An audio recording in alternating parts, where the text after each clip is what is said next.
अरे ये एकदम से बंद क्यों हो गई? अरे यार क्या हो गया? अब मम्मी जी तो मेरा दिमाग खा जाएंगी सुना सुना कर। मैंने तो इसे बाहर से कवर भी कर रखा है, धूल मिट्टी का भी सवाल नहीं पैदा होता। क्या हो गया? अरे यार। नमस्ते प्यारे व्यूअर्स, मैं सुष्मिता आप सभी का स्वागत करती हूँ हमारे चैनल ड्रीम केयर पर। आज मैं बनकर आई हूँ आपकी वॉशिंग मशीन की डॉक्टर। तो बताएं क्या हुआ आपकी वॉशिंग मशीन को? क्या चलते चलते अचानक रुक गई? अच्छा, चली ही नहीं। ये तो बड़ी प्रॉब्लम वाली बात है। कोई नहीं, मैं आपको कुछ पॉइंट्स बता रही हूँ, इन्हें कहीं पर लिखते चले और साथ साथ में जो काम आप इनमें से करते हैं उनके आगे टिक मारते चले। ये वो पॉइंट्स हैं जिनकी वजह से आपकी मशीन खराब हो सकती है। तो चलिए फिर शुरू करते हैं। Number 1, forget to empty your pockets। क्या आपने कपड़ों की पॉकेट्स बिना चेक करे ऐसे ही कपड़े धोने डाल दिए? ओहो, ये तो बड़ी प्रॉब्लम हो गई ना। जेब में रखे मेटल आइटम्स जैसे कि चाबी, कॉइन्स या फिर कोई भी छोटी मोटी आइटम्स आपकी मशीन के इनर ड्रम और आउटर टब को डैमेज कर सकती है। साथ ही साथ अगर आपके कपड़ों की पॉकेट्स में गम, टिश्यू पेपर या फिर नोट पड़े हो तो वो तो और बड़ी प्रॉब्लम है, क्योंकि इसकी वजह से आपकी मशीन की ड्रेन क्लॉग हो सकती है और साथ ही साथ कपड़े तो खराब हो ही जाएंगे। इन सभी चीजों की वजह से या तो इमीडिएट डैमेज हो जाता है या फिर टाइम के साथ इफेक्ट पड़ता है। इसीलिए ये काफी जरूरी है कि जब भी आप अपने कपड़े मशीन में धोने डालें तो जेब जरूर चेक कर लें। Number 2, not covering the machine. क्या आप भी अपनी मशीन को कवर करके नहीं रखते? तो आप बहुत बड़ी गलती कर रहे हैं, क्योंकि अगर आप मशीन को ऐसे ही बाहर छोड़ देंगे तो वो बहुत जल्दी डैमेज हो जाएगी, क्योंकि उस पर धूल मिट्टी लग जाती है। अगर बालकनी या किसी ओपन एरिया में रखी है तो बारिश के पानी से डैमेज हो सकता है, वाटर क्लॉगिंग की वजह से डैमेज हो सकता है। इसीलिए ये बहुत जरूरी है कि आप अपनी मशीन को कवर करके रखें। धूल मिट्टी की वजह से आपकी मशीन की इंटरनल फंक्शनिंग पर इफेक्ट पड़ सकता है। एक और इम्पोर्टेंट फैक्टर है सनलाइट। जी हाँ, अगर आप मशीन खुले में रखते हैं तो तेज धूप की वजह से आपकी मशीन का कलर भी डल पड़ सकता है। अगर आप इंटरेस्टेड हैं तो ड्रीम केयर के प्लेटफॉर्म पर आपको काफी सुंदर और स्टाइलिश प्रिंट्स एंड कलर्स के वॉशिंग मशीन कवर्स मिल जाते हैं। ये कवर्स ना सिर्फ मशीन को बाहर से प्रोटेक्ट करते हैं, बट ये आपके कंट्रोल पैनल्स को भी पानी से होने वाले डैमेज से बचाते हैं। साइड पॉकेट्स होने की वजह से आप लॉन्ड्री की चीजें आराम से यूज कर सकते हैं, क्योंकि सब सामने ही रखा होगा। इन सभी कवर्स का लिंक आपको डिस्क्रिप्शन बॉक्स में मिल जाएगा, जरूर चेकआउट करें। Number 3, using a lot of detergent. अब आप सोच रहे होंगे कि डिटर्जेंट से भी डैमेज, ये कैसे? But it is what it is. Detergent को अगर आप ज्यादा क्वांटिटी में डालेंगे तो उसकी वजह से आपकी मशीन ओवरफ्लो हो सकती है और कपड़े भी कड़क हो जाते हैं। कई वॉशर्स तो ऐसे भी होते हैं जिनमें बहुत ही कम डिटर्जेंट यूज करना होता है। इसीलिए आप खास ख्याल रखें कि आप नाप कर ही अपना डिटर्जेंट डालें, डायरेक्ट पैकेट या बोतल से ना डालें, वरना ज्यादा भी गिर जाता है। आई होप आप ये सभी पॉइंट्स नोट डाउन कर रहे हैं एंड जो काम आप करते हैं उसके आगे आप टिक करते जा रहे हैं। ये बहुत जरूरी है, तभी आपको पता चलेगा कि गड़बड़ कहाँ हुई।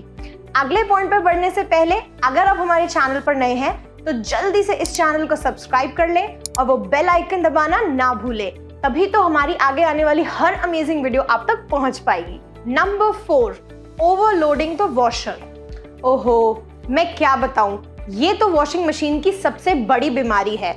जब आप अपनी वॉशिंग मशीन को कपड़ों से ओवरलोड कर देते हैं तो आपकी वॉशिंग मशीन बैकफायर कर सकती है। इसीलिए ध्यान रखें कि कपड़े आप उतने ही डालें जितना आपकी मशीन सह सके। मैं समझ सकती हूँ कि कितना रिलीफ मिलता है एक ही साथ सारे कपड़े मशीन में डाल देने से और उन्हें एक ही साथ धोने से, लेकिन आपको समझना होगा कि हर मशीन की अपनी एक फंक्शनिंग होती है, तो आप उसके हिसाब से ही मशीन में कपड़े धोएं।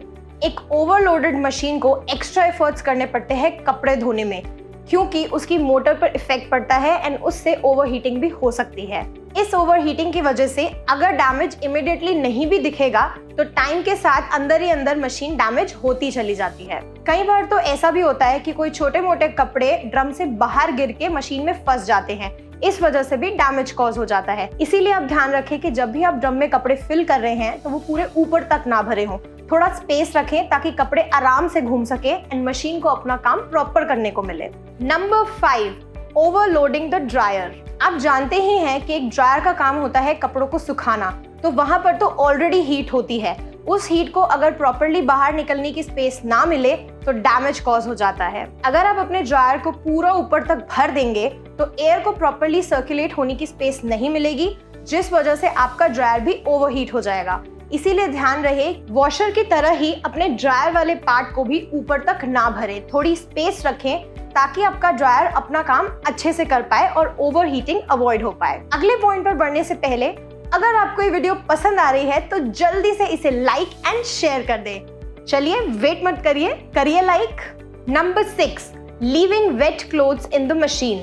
कई बार ऐसा होता है कि मशीन में कपड़े रखकर हम भूल जाते हैं और वो गीले कपड़े घंटों तक मशीन में यूं ही पड़े रहते हैं। लेकिन ये बहुत गलत है, क्योंकि गीले कपड़ों पर और मशीन पर मोल्ड ग्रोथ स्टार्ट हो जाती है, यानी कि फफूंदी लगनी शुरू हो जाती है। इन मोल्ड की ग्रोथ काफी जल्दी होती है, तो अगर गलती से भी आपकी मशीन में कहीं पर रह गए तो आपकी मशीन अंदर से डैमेज हो सकती है। अगर मोल्ड अंदर रह गया तो जब भी दोबारा आप अपने कपड़े मशीन में धोने डालेंगे तो एक बहुत ही गंदी स्मेल आएगी और कपड़े साफ भी नहीं धुलेंगे। अगर आप नहीं चाहते कि आपकी मशीन मोल्ड्स की वजह से खराब हो तो ध्यान रहे कि हर वॉश के बाद आप अपनी मशीन को थोड़ी देर खुला छोड़ दें ताकि एयर अच्छे से अंदर जा पाए और आपकी मशीन फ्रेश रहे। Number 7, dry stuff other than clothes. हमारी मशीन कपड़ों को आराम से धो लेती है, लेकिन कुछ चीजें ऐसी भी होती हैं जो मशीन को अंदर से डैमेज कर देती हैं, यानी कि कुछ मटेरियल्स जो थोड़े हार्श होते हैं, जैसे कि रबर। फॉर एग्जाम्पल, अगर आप अपनी मशीन के ड्रायर में रग्स को ड्राई करते हैं तो ध्यान रहे कि आपने अपनी मशीन के इंस्ट्रक्शंस अच्छे से पढ़ लिए हैं। रग्स के पीछे भी रबर होता है, तो अगर आपकी वॉशिंग मशीन ये अलाउ नहीं करती तो वो अंदर से डैमेज हो सकती है। तो मटेरियल्स को मशीन में ड्राई करने से पहले ध्यान रखें कि कौन सा मटेरियल आप अंदर डाल रहे हैं और क्या वो मशीन उस मटेरियल को बर्दाश्त कर पाएगी कि नहीं। Number 8, not cleaning the machine from inside. I am sure कि कई लोग तो ये वाला पार्ट स्किप कर देते हैं, मशीन को अंदर से साफ ही नहीं करते। लेकिन जितना मशीन को बाहर से साफ रखना जरूरी है उतना ही अंदर से साफ रखना भी जरूरी है। कपड़े धो धोकर कई बार ऐसा होता है कि मशीन के अंदर कुछ पार्टिकल्स रह जाते हैं और कई बार तो मशीन अंदर से गंदी भी होती है धूल मिट्टी की वजह से। इसीलिए इन सब चीजों को एलिमिनेट करना बहुत जरूरी है, वरना आपकी मशीन अंदर से डैमेज हो सकती है। तो मेक श्योर कि आप टाइम टू टाइम अपनी मशीन को अंदर से भी क्लीन कर रहे हैं। हमने मशीन पर एक डिटेल वीडियो बनाई थी कि कैसे अपनी मशीन को प्रोटेक्ट करके रखें। उसके एंड में हमने ये टिप्स भी शेयर करी है कि मशीन को अंदर और बाहर कैसे अच्छे से क्लीन किया जाए। उस वीडियो का लिंक आपको ऊपर आई बटन में मिल जाएगा, जरूर चेकआउट करें। Number 9, over using the machine. माना कि आपकी वॉशिंग मशीन एक मशीन है, इंसान नहीं, लेकिन इसकी भी अपनी एक लाइफ है।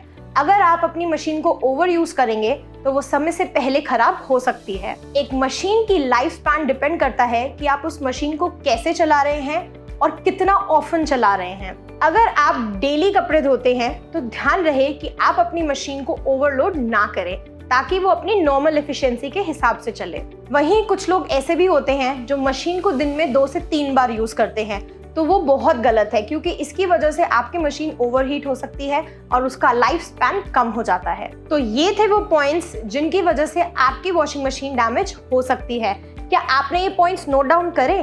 अगर इन पॉइंट में से एक पॉइंट पर भी आपने टिक किया है तो आपको वहीं रुक जाना चाहिए और सही तरीके से अपनी मशीन यूज करनी शुरू कर देनी चाहिए ताकि वो जल्दी डैमेज ना हो और लंबे समय तक चले।